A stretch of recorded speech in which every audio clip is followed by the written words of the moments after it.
Hello, everyone. Good evening, good morning, salam, namaste. Welcome to our first installment of Theory and Practice this semester, abbreviated as TAP, which is a collaborative venture between the Centers for the Study of Gender and Sexuality at Ashoka University in Delhi and New York University in New York. And I'm very happy to be co-directing this series along with Gayatri Gopinath, who is the director of CSGS at NYU.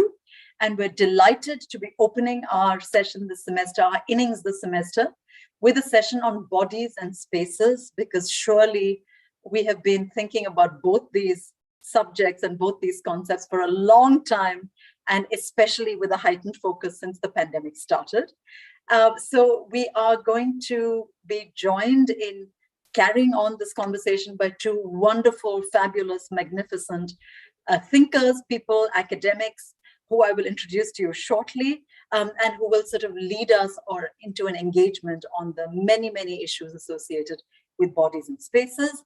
We have with us today Swati Shah, who is Associate Professor in the Women, Gender and Sexuality Studies Department at UMass Amherst, but she's also affiliated with the Anthropology and Afro-American Studies Department at UMass, but also with WISER at the University of Johannesburg in South Africa.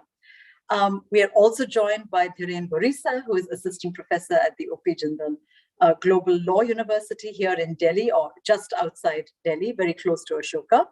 And both Swati and Dhiren have been working for a long time now on precisely these issues of what kinds of bodies occupy which kinds of spaces, what kinds of bodies are allowed to occupy which kinds of spaces, what kinds of sexual contingencies attend upon different spaces, what kind of sexual requirements are made of different bodies in different spaces.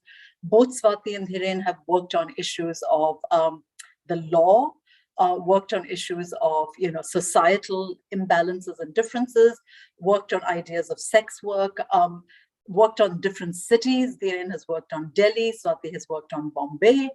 So they just sort of, between them, bring to this conversation and bring to us a really rich repertoire of ideas that I am really itching to be a part of.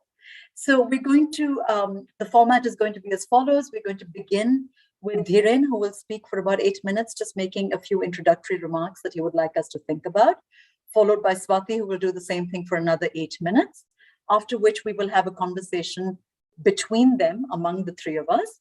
And after that, for the last 20 to 25 minutes, we will be accepting questions from the audience for an audience Q&A. Please post your questions in the chat box at any time during the session, and Neil will come on in the last 20 minutes with a curated list of those questions for us to address. So here we are then beginning our conversation on bodies and spaces. Dhiren, I'm delighted to invite you, please, to begin our conversation today. Over to you. Thank you, Madhuri. Thank you, CSGS, for inviting me over for this conversation. I'm a storyteller at Upfront because I feel for the people I come from, the communities I represent, stories are all that we have. We don't have grand theories to offer. We don't have grand methodologies to offer to you, but stories that will tell you about cities, but lives and survival. I have a love-hate relationship with the city. I've been in Delhi for 13 years. I came to this city hoping the city is going to offer me desire, freedom. But what does your desire do to the city? And what does city do to your desire? Is city also desiring subject? But what about desires of those who are undesirable to the city? So let me tell you a story. The story is about Sajid. I met Sajid in one of gay parties in Delhi. Before Section 377 was read down and we went to having rainbow flags all over. Sajid lives in Okhla in Jamia Nagar. And he's like, Orthodox family, struggling with his Muslim heritage, but also about queer desires, etc. Sajid once told me he fell in love. He fell in love with somebody called Ajay. Now, Ajay comes from my home state, Rajasthan. Now, Rajasthan is supremely casteist. Ajay is not rich, but Ajay's father is a priest in a temple next to Jodhpur. After Sajid met Ajay, Sajid felt that, his life was complete at that moment. Ajay had to go back home for some kind of kul puja kind of a thing, where a family function was happening. And Sajid starts insisting that, I also want to come with you. I want to join you in this moment because my love will be fulfilled if I'm able to join you. Ajay is resistant. He's saying, no, I can't take you. How can I take a Muslim boy along with me? Sajid says, people call me Sunny at my house. Now, Sunny is a neutral name. Anybody from Sikh, Hindu, Christian can be Sunny. I can come as Sunny and I can come as your friend in Jodhpur. I don't need to be Sajid, the Muslim boy that you know. Ajay is still hesitant. Sajid says, try me once. Sunny can go, but not as any Sunny, but as Sunny Sharma, a friend from Delhi. After Sajid went to Ajay and Ajay's house and met the family of Sunny Sharma, he felt now nothing can stop that love in the universe. He was so confident about his love that he dared to go to his parents in Okla and say, I desire men and I'm in love with Ajay. The parents were, as parents are, furious, beating him up, abusing him, cursing everything. The mother of all people cursing herself. I must have done something wrong in my last life that you have turned out to be this. But Sajid knows that his love is fulfilled, so decides, okay, fine, we'll take a house of our own in the city of Delhi, in Mayur Vihar, a one-room place, and create a future for ourselves. How do queer futures look like? They were very happy with each other. So happy that once Sajid was gifted a Ganesh statue by Ajay. And he was in so awe with the Ganesh statue, so he started fasting for Ajay. If anybody has still told you Ghar Vapsi slogan or love jihad happening, it's something reverse that is happening here. Sajid was doing everything that Muslims are accused today in the terrain of love. Worshipping the Ganesh statue, praying and fasting for Ajay. While working in a BPO with a little qualification of 12th pass and hardly earning anything, once Sajid gets a phone call from Ajay. Ajay is scared. Ajay is saying that, this love was never supposed to be fulfilled. It was never supposed to survive the harshities of our times. I have to go back home. My parents are getting old. They want me to get married. Sajid does not know what to do. The floor is swept. He says, please stop till I come back. He runs back from the office to the house. The Ajay has already left. He picks up the Ganesh statue, ascends towards, takes an auto, goes towards ISBT Anand Vihar. Ajay is about to board the bus. In all his persuasions, Sajid says, Bhagwan ke liye to ruk ja. At least stay for the God's sake. With the Ganesh statue in hand, Ajay tries to push him aside, throws his hand away. In that moment of rustle, while he's boarding the bus, the Ganesh statue falls apart. That inanimate object that spoke about the intimacy that these two people shared, but a religious symbol that speaks about the terrain of the current contemporary geopolitics of its country around religion. When he was picking up these clay pieces of Ganesh statue, Sajid tells me his world had fallen apart. Of not being able to pay the rent of that one-room Barsati that they had rented in Mayur Vihar, he has no choice but to go back home to his family. Parents are angry and furious, but they still accept him over because, mother's heart, as they say.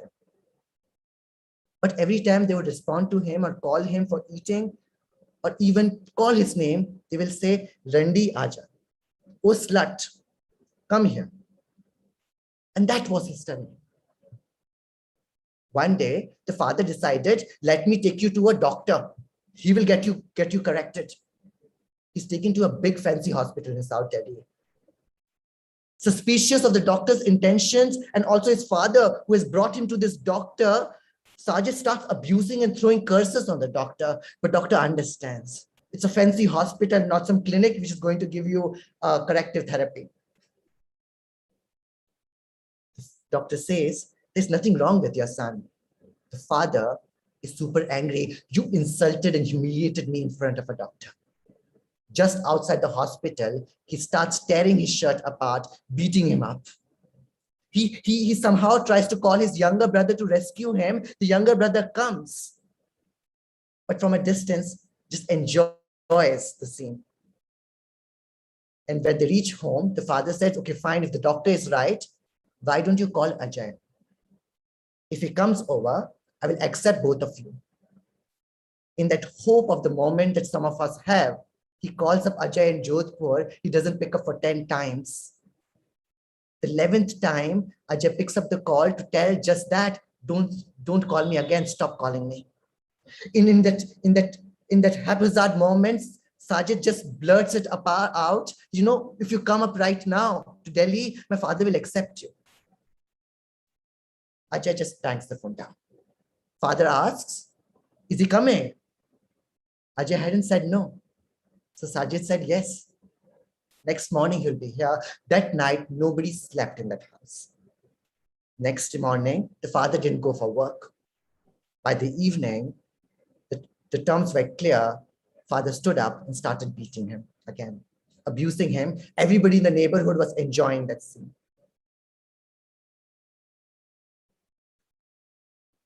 One day, when there was nobody at home, Sajid decided to do something radical. He picked up a permanent marker, and on the walls of the house that he didn't own, he wrote, "Main randi hoon, main randi hoon, main randi hoon, main randi hoon. I'm slut, I'm slut, I'm slut, I'm slut." Knowing very well when the father comes home, he's going to be furious. He does not own that house. But Sajid tells me, in that one moment, the name that he was called, he could claim, and that house that did not belong to him, he could claim. What is the city? How do we hold it? Is it through changing our names? I know a lot of lower caste people who try to flaunt our upper caste surname in order to survive the city of desires.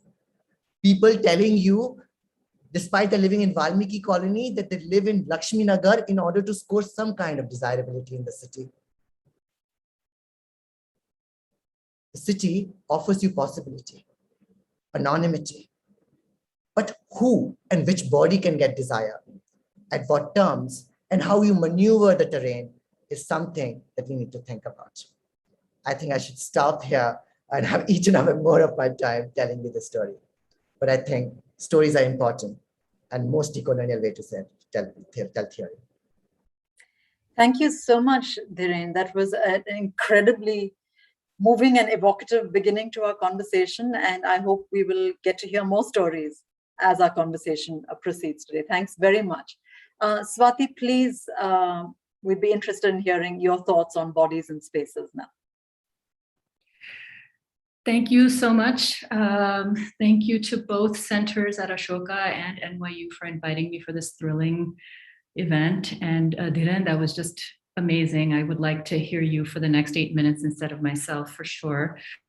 What I'm going to do is a little bit different in that I'm unusually not going to be talking from my ethnography or from the worlds in which I exist in physicality in life. And the reason for that is because I was very intrigued by the questions that we received at the start of this, kind of talking about this event. And we were sent a series of questions that I sort of consolidated into one question. So I guess I would substantially start by saying, if Dhiren is asking what is a city, I would ask what is a body. And in my work, I think that question, addressing that question has meant addressing questions of recognition and human embodiment. And particularly as a scholar of sexuality, addressing the concentric circles of real or full humanity. In some sectors of the US Academy, these questions have produced a disavowal of left materialist critique as so much liberal humanism, which itself has been deemed irrecuperable because of its own traffic in a telos of humanity, in the hierarchy of worth that for me describes, among other things, racialization. So in my own work, again, as a scholar of sexuality who is trying to think with sexuality, but not specifically only about sexuality, I have looked to a couple of different intellectual rubrics to try to undo some of this, among other things, this disavowal that I think is at times problematic and perhaps even a little bit dangerous, especially in light of the history of the United States and its relationship to the politics of materialist critique. So what I'm trying to figure out is, how do I address this question of what is a body while retaining questions of inequality and racialization? And here I'm thinking both about race and caste and their respective productions of racism and casteism as central concerns. Like some of my colleagues in the US, I have also looked to the American Black radical tradition for this, and to attendant critiques of racial capitalism, as well as to the Pan-African intellectual tradition, to post-colonial feminism, and of course to critiques of homo-nationalism, as well as newer critiques of homo-capitalism and nationalist homophobia that I'm feeling very energized by. I guess for me, the upshot is that if I'm thinking about bodies, I'm thinking about bodies processually. And here I'm drawing on my colleagues who are producing exciting work in transfeminism. And I know that it might seem strange for an ethnographer to be kind of talking about all of these intellectual traditions and sort of theories and problematics. And I guess the reason for that is, as I've moved from my first to my second project, the question of process, the question of how things come to be, has become even more centrally located in my critiques than they were previously. So I would never claim Street Corner Secrets as an example of, a scholar looking for the fixity of sex work, for example. But I think I've moved even further along that road because the more that I have engaged with questions of caste in particular, as well as questions of gender identity, it seems to me that we can only think about those things processually. They are never fixed and stable terms, and the terms by which they evolve have everything to do with the city, with migration, with political economy, with the kinds of things that I think I was kind of relying on much more heavily in that first project. So the way that I think some of this movement and some of this also more confusion has happened for me, and I'll try to squeeze that in at the end of my 8 minutes, is in teaching several graduate seminars over the course of the pandemic. And these have included a seminar on race, caste, and capital, as well as seminars on migration, one which I called Worlds of Migration, because I was thinking about anthropological worlding, as well as a seminar on queer ethnography. The way that some of these engagements have appeared in my work, in Street Corner Secrets in particular, I think in that project, I was thinking about the city and sex work and the ways in which the consolidation of discourses of sex work have been integral to the development of the 20th century city, certainly, and perhaps to the 21st century as well. The moment of confusion that I had is, and am having, is in this newer project. And for the time being, let's call that Queerness in Spaces. And this project, like the world around us, has always been in a process of becoming. One of the interesting problematics in that project for me, and problems, is a kind of being an ethnographer without an ethnographic site. In the first project, I had kind of 3 sites that talked to each other where different kinds of transactional sex were taking place, but I was very comfortable sort of being in and talking about Bombay. In the intervening years, I was looking for a way to talk about the left, autonomous feminism, trans feminism, Dalit and anti-caste movements, and critiques of Hindu nationalism in a process that deeply and critically accounted for sexuality in some way.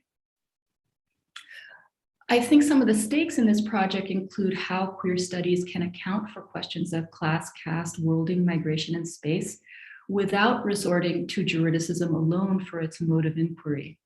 And this has meant not only embracing questions that emerge from recent developments in queer movements in India, but also in movements and spaces that have simultaneously animated, facilitated, impeded, problematized, and contextualized questions of sexuality as imbricated within questions of caste-based endogamy, inequality, and eugenic nationalism.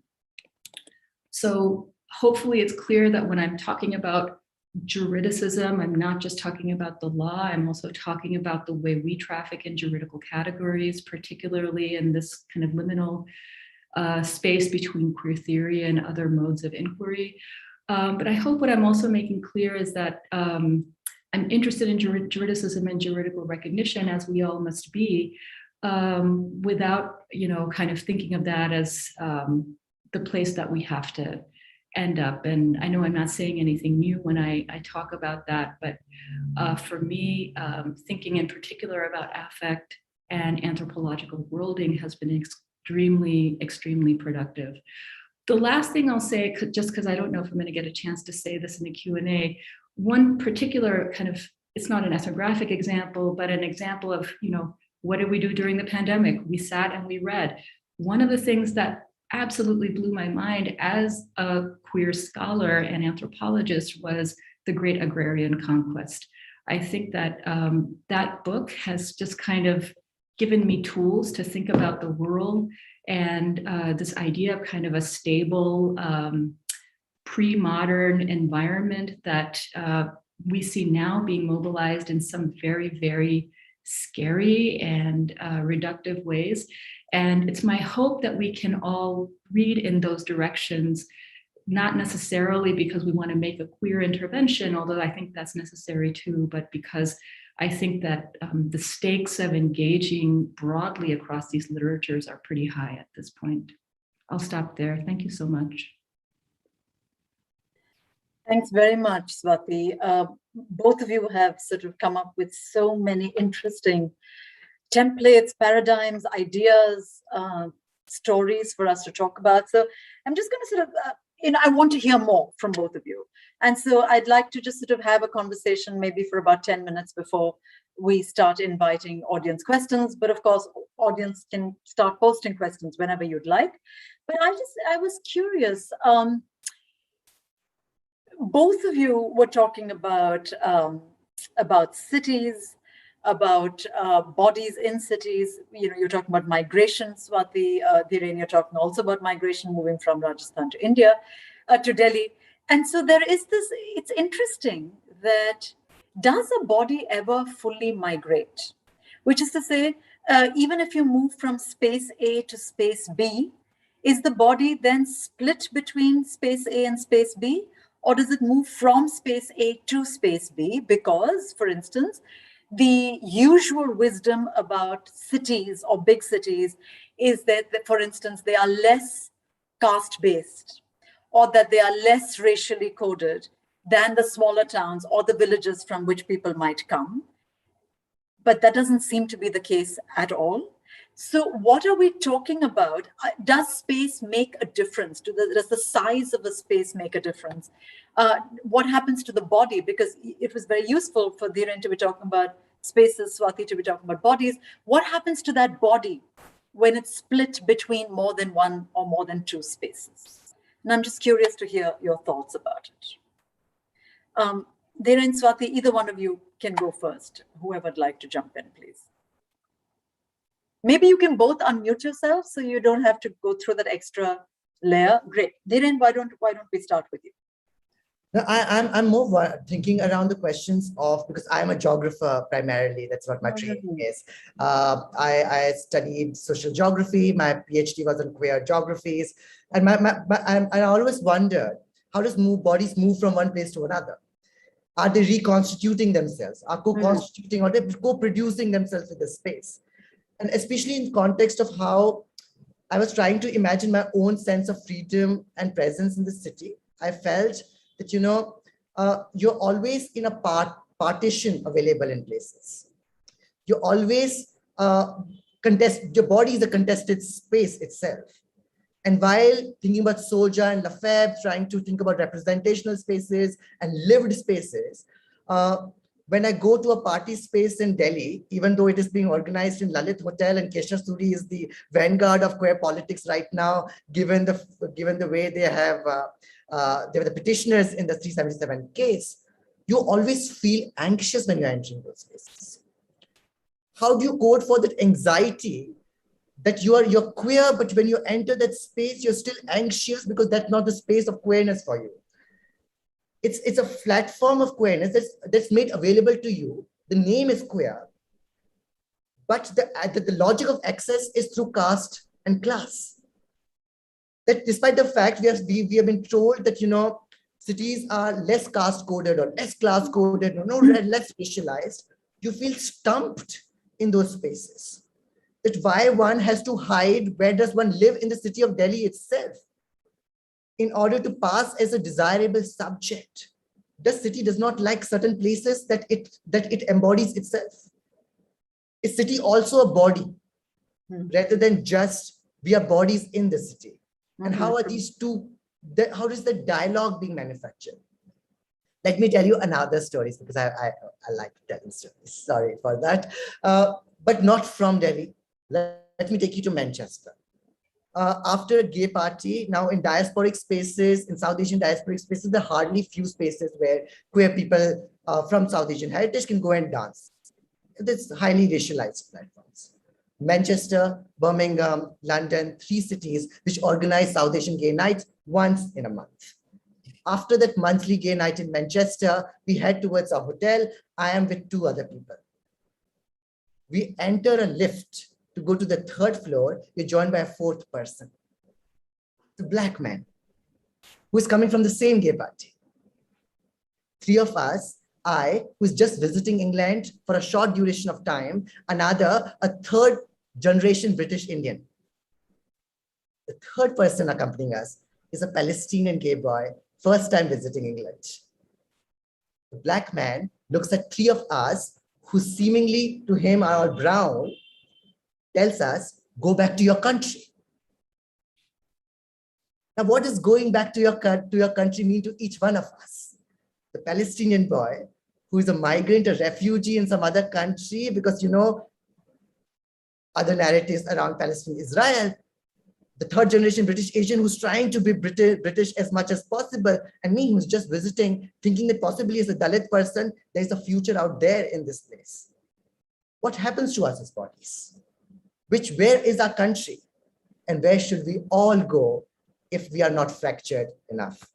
I think I should stop here because I think there are more questions that could come to it. Absolutely, and I do have them, but Swati, let's hear from you first. So the succinct way I think I would address your question is wherever you go, there you are. And I think that's perhaps more true the less one is able to deracinate oneself, to kind of, dislodge oneself from the categories and the structures and the conventions in which one is formed.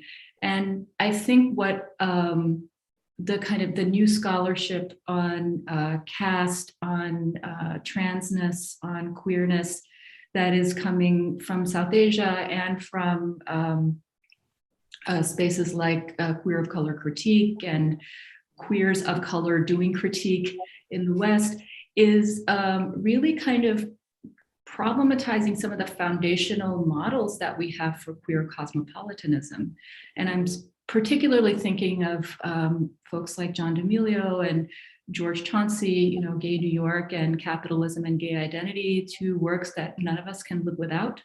But like some of the work in South Asian studies in the 90s on cosmopolitanism, that I think really needs to be reassessed in light of questions of deracination and just economics. There is a certain way that a city will embrace you if you can embrace it. And I am talking about money right now. And then there are ways that it will not embrace you if you cannot embrace it in turn. So, one thing that I'm thinking about is the very different regimes of migration into the US for South Asians. I am part of some communities that participate in, let's say, flexible migration that doesn't go through all the official channels necessarily, and particularly from people who don't have a lot of economic power. They have caste privilege, but they don't have economic power necessarily. And at the same time, I'm also part of communities that can essentially, invest in the US via a large deposit for a business. That regime also exists. I think that's up to something like $3 lakh, by which, since you're contributing to the economy, you must need a green card. And that green card comes very quickly.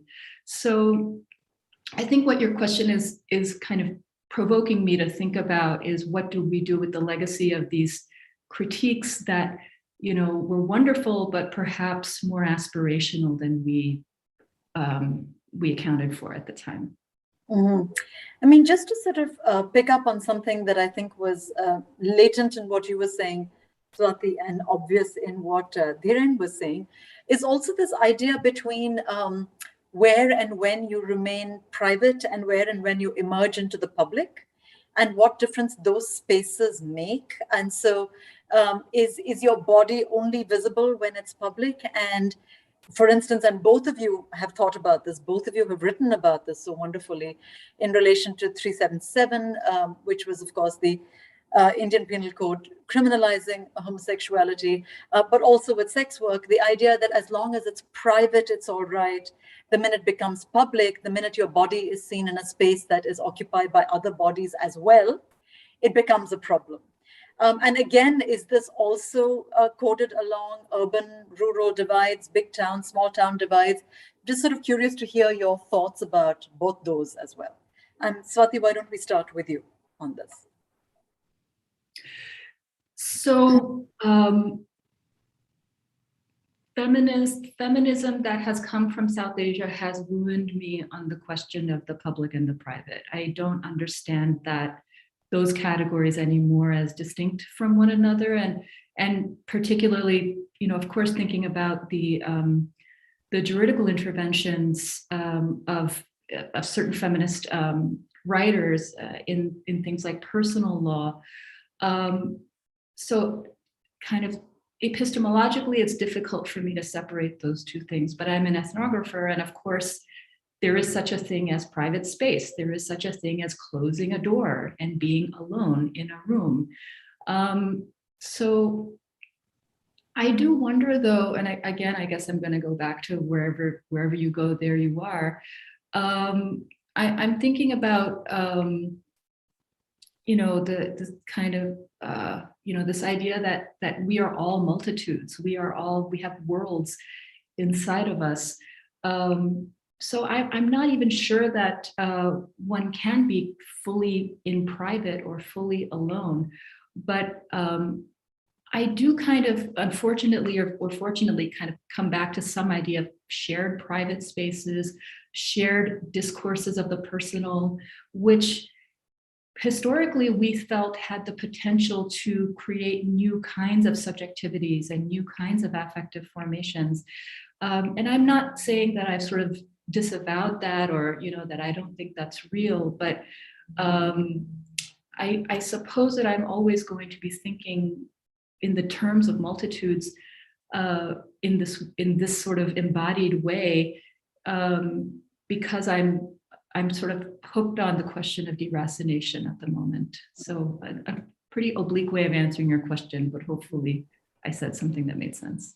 Absolutely, and quite sort of instructive as well, I think. Dhiren? No, I'm still thinking through what Swati said in terms of wherever you go, there you are, and I'm thinking in terms of a lot of us who have migrated from smaller towns to the cityscapes. We have been trying to run away from a lot of histories because we are carrying a lot of baggage of histories, and we do not want to be what we are. We want to become something, and we hope that the city and this engagement with the city can enable us to become that. But it always continues to remind us that we cannot, because we are structurally embedded somewhere where none of us are entitled to any of these kinds of repositories of resources that Swati was talking about that enable you to become, that enable you to rethink, reconstitute yourself, become as part of the desiring city, because you will always continue to live, stay undesirable in the city. Something that I'm currently working around, but I think it's interesting to think about, of course, there's a huge criticism around privacy, and our 2009 verdict talked about private spaces, right? And you know how you foregone the entire politics around public life of sex for the private life of sexuality, because that was easy to fight for. Recognition, inclusivity, these fancy terms that our universities still flaunt about, are easy to talk about because it is mandated through your structural power. Right? Who gets to be recognized? Who gets to represent queerness? Who gets to become queer in the city? Right? Or who gets dumped into violent testimonies in those petitions as affidavits, because that is also required, because when you go to the courtroom, you have to prove, oh, how vulnerable and pitiful our lives are. Whose lives are those? Nobody cares about working class people. Nobody cares about those mobilities and their being in the cityscape.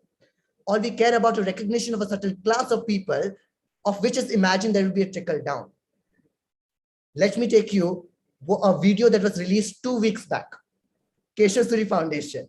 I do not know if you have watched it. It's about their campaign about #India Marriage Equality.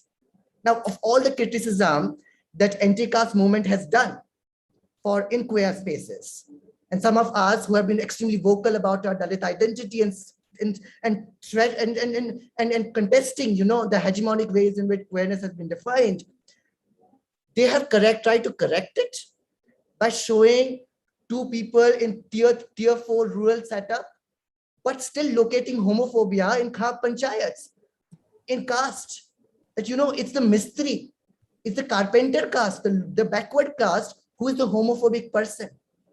And therefore freedom is going to be in the city when you move around, run away from that place. And how does freedom look like? #India Marriage Equality.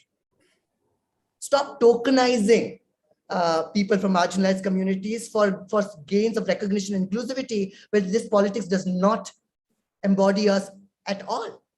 Like, we are just there as fodder into your game plan of you're going to again to the court and fighting for Jains and Mehtas and Khannas and Aroras, and that's all. Nobody cares about us. So what is private and what is public, and how does one constitute sexuality? It's deeply different for people who come from marginalized background than any of us. That's what I would want to say. That's great, Dhiren. Thank you. I haven't seen this video. Hopefully, if Neil or Shreya is able to find it and post it on the chat, we can all look at it. But I already. Sorry? It's on Instagram. They have posted it at Insta's TV. It's on Instagram, but I already don't like it. So it would be interesting to watch it anyway. But it is a very heart-melting video. They say that, you know, your heart will melt. No, it won't. It won't. Believe me, it will not melt at all. But let's move into audience Q&A. I could go on forever because I have a million questions to ask both of you. But hopefully the audience will touch on some of that. And I'm going to welcome Neil onto the screen to curate some of the questions from the audience. Neil, all yours. Thank you so much, both of you, for such a riveting conversation, and equally a resonant one for so many of us who come from different cities. So this question goes, we tend to think of metropolitanism and provincialism as spatial categories. For instance, the presence of metros, trade routes, and industrial development become the sort of index to categorize cities into different tiers. So can we also think cosmopolitanism and non-cosmopolitanism as bodily characteristics, as bodily categories to trouble this spatial division? That's the question. Any of you can take it up. I'm sorry, can you repeat the first part of the question, please? We tend to think of the metropolitanism and provincialism as spatial categories. Can we also think cosmopolitanism and non-cosmopolitanism as bodily categories to sort of trouble this spatial division as well? I would say let's trouble all of the divisions. I think sometimes we mistake empirical spaces, the things that we can sense with our senses, the things we see, hear, touch, taste, sitting on this chair. I think we mistake those sometimes for theoretical frameworks.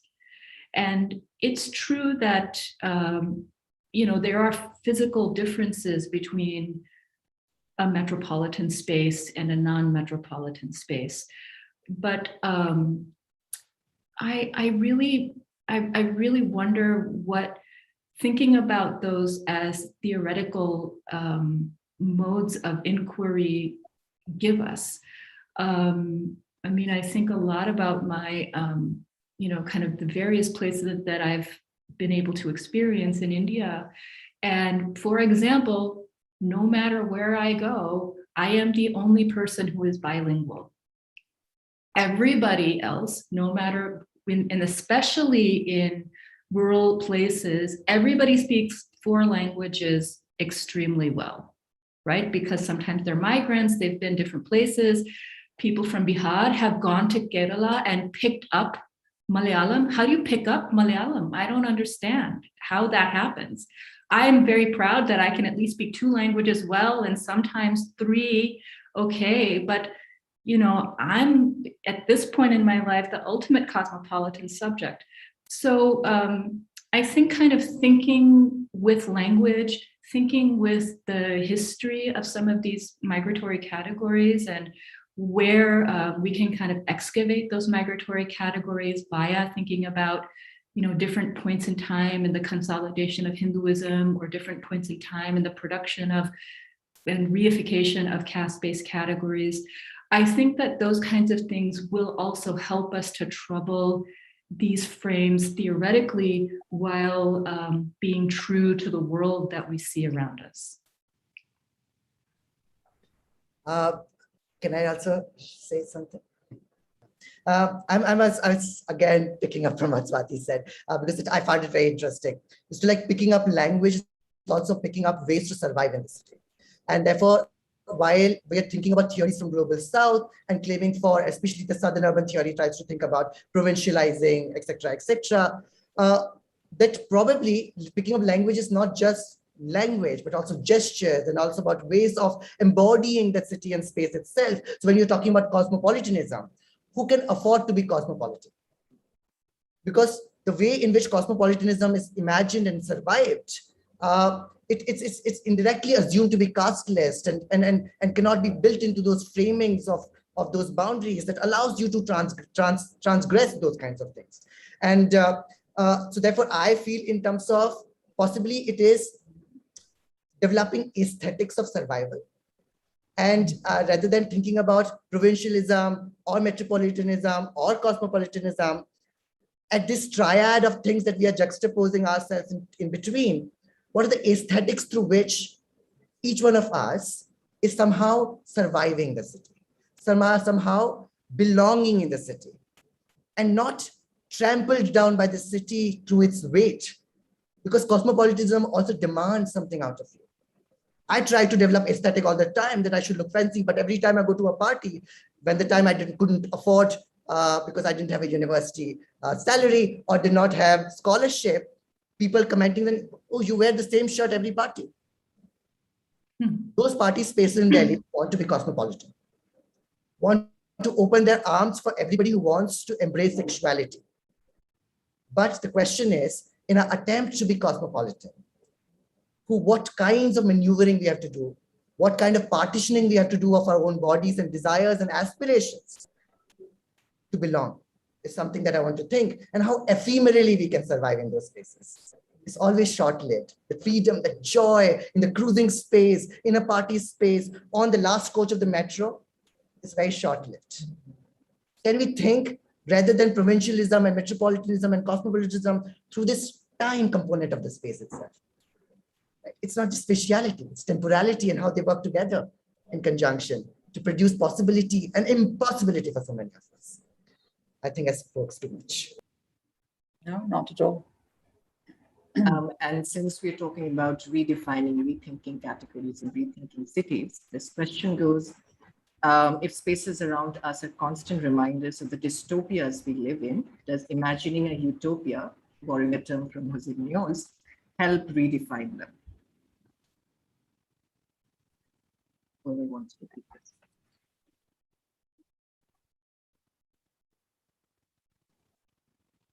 I mean, this would probably be a very good time to be thinking and rethinking with utopias.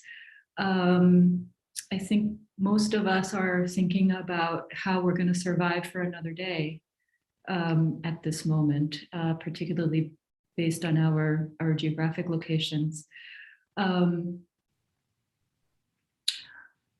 I guess, again, I would answer that question slightly obliquely, and I hope I'm not being irritating by kind of keep going back to we have to read. Right now, we have to read everything, but I really do believe that we have to read everything because, you know, some of those critiques of some of those utopian frameworks that we know and love from the mid and late 19th century onward. They did traffic in a telos of humanity. They did not account for the kinds of things that we are talking about today. And I'm not sure how we're going to get out of this unless we bring them along, but also think about, for example, not just class-based stratification, but something that I'm starting to call the wages of whiteness, and where whiteness exists and how it exists in relation to eugenic nationalism, and the category of whiteness not as a category of color, but a category of majoritarianism. Those anti-fascist critiques, particularly from the post-war period, they were not mobilized with this kind of a framing in mind. And of all the times and places to rethink that stuff, I think we are there. There is no question in my mind. Now is the time. Everybody who is watching us and listening to this, everybody, please make your own anti-fascist critique and let's put it together. It's that kind of a moment. Thank you, Swati, for that. That's so necessary.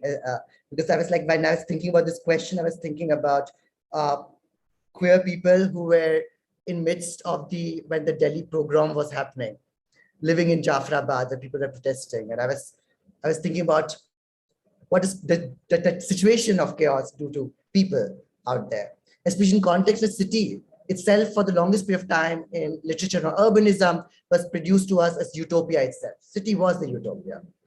And when you come to the city, you suddenly found yourself enmeshed within this semiotics that you can't make sense of, how it is continuously changing, but how you're also simultaneously making sense of it and turning it around, right?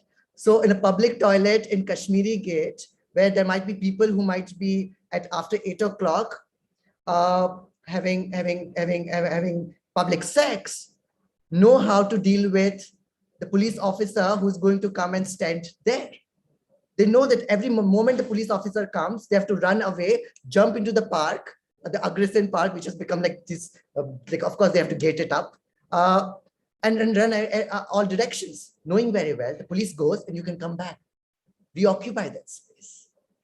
And I'm thinking, despite the fact we live amidst extreme dystopia, extreme impossibilities of thinking about sexuality, desire, love, etc., when Sajid writes on the wall, "Main randi hu, I'm slut, I'm slut, I'm a slut," he transforms that very space into something else, even for momentariness, and can own up to that space. For queer people, for trans people, surviving an extremely Brahminical structure, superly invested in nationalist agenda, which does not care for anybody who is non-Brahmin, does not own resources. What we have but to imagine. This is what our feminist foremothers taught us, to imagine. And they wrote beautiful stories from Sultana's Dream to thinking about the world that we are living in. I think each and every one of us who calls us as queer, or at least tries to be queer, in the very moment of trying to become queer, queer the city and queer the spaces around us, because I've seen happiness and joy and resilience in those stories, and not just victimhood and violence. And I want to cherish and celebrate that resilience and joy and a possibility here in this panel, and not just a grim future. Thank you so much. And since Swati, you spoke on affect, and Dhiren, you spoke about temporality and thinking through time and not just space, how do you think the current COVID-19 pandemic has sort of challenged pre-existing ideas on especially affect with regard to bodies and spaces, as well as queer time? That's a lot of things at once. I will try to address them to the best that I can in a short answer. I don't know if the pandemic and the lockdowns and the things that have happened around that have necessarily generated a particular need to think with affect and to think with intensity and to think with all of the kind of questions that come from thinking about affectively. But I do think that the things that have happened over the last couple of years around the world have really challenged us, especially those of us who were working with models of power and politics that, where it seemed like, well, we have these utopic ideals, we have these wonderful critiques of power and of state-sponsored social categories. We need to, we already have the way to undo that. We just have to do it. I think that the kind of extreme levels of privation, the grossness of inequality that we have seen illustrated for us all over the world, in the press, in our daily lives, I think that hopefully inspires us to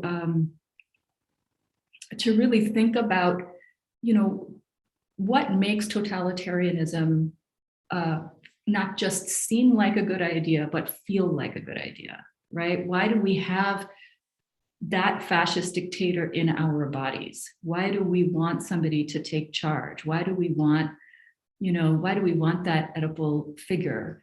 I can't help but think that we have to think with those ideas at this point in time, and perhaps, so here's the oblique way of dealing with that question. Perhaps one of the things that happens in such an extreme context and in such an extreme moment as we start thinking as broadly as possible.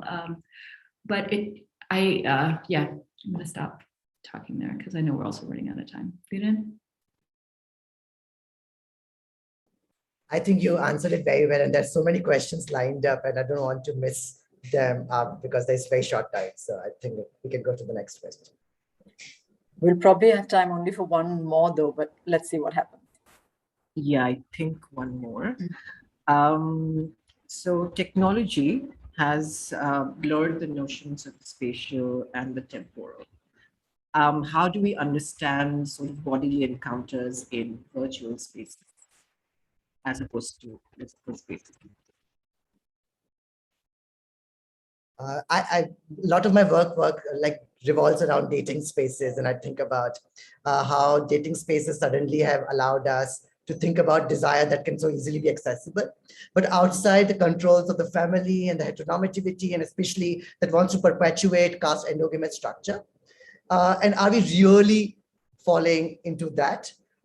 Technology, especially in terms of how we can move around, especially geolocative apps, that you can move around anywhere in the city. And I can be living in, say, Trilokpuri, can go to South Delhi for one night and feel I am a South Delhi girl.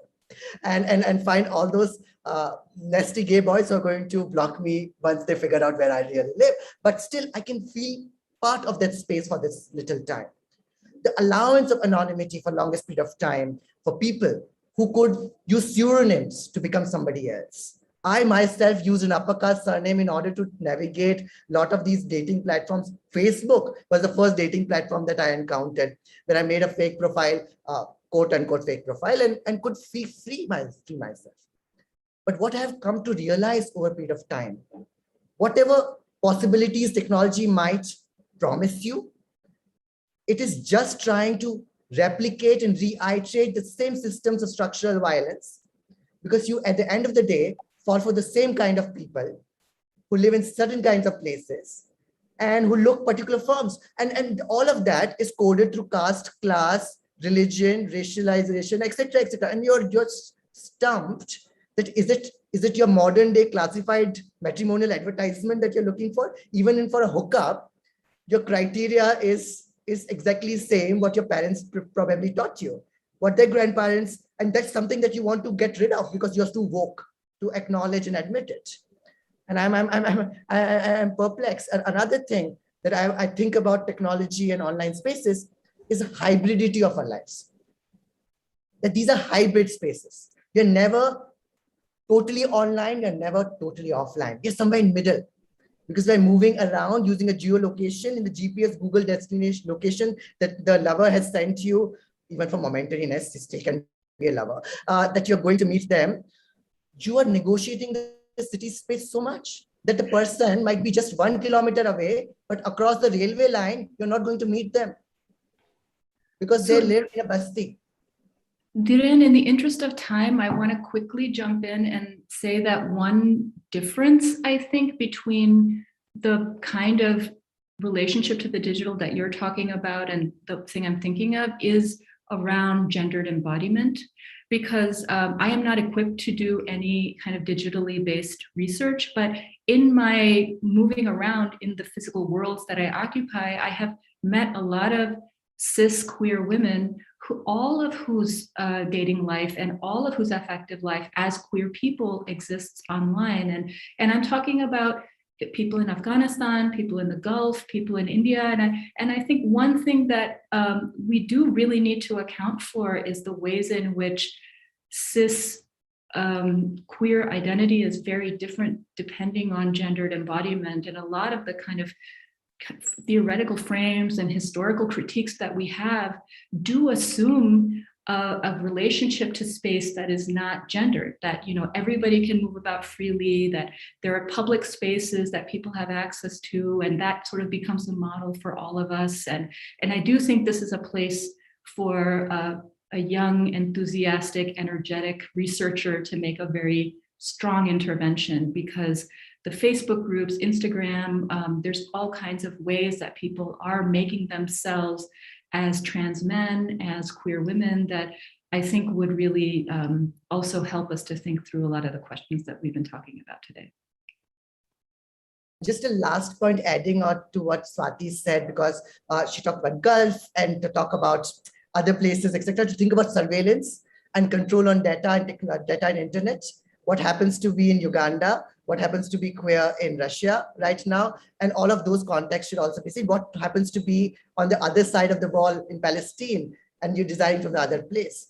And also how all of us, differently embodied and negotiating those space, being monitored and mapped through the standards of the heteronormative world.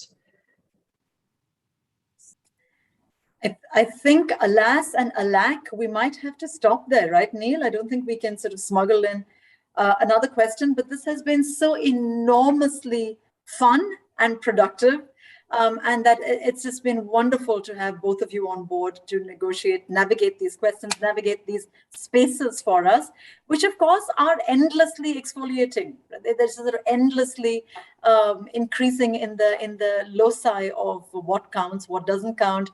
What on earth is happening to bodies? Are we just all perpetually living somewhere betwixt and between, never really landing, never really arriving, either at a sexual identity or at a spatial locatability?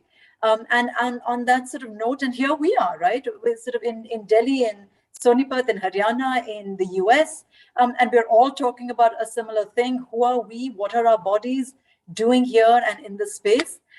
Thank you both, Swati and Dhiren, so much for allowing us at least to problematize these categories and think about them some more. Thank you to our audience. This is going to be available as a clip on, not clip, God, that's how little I know about technology, as a link on YouTube, which we will send out to all of you. But thank you very much. Our next TAP session will be in November, and you will all get enough notice about that. Thanks very much. Good night, good morning, good day.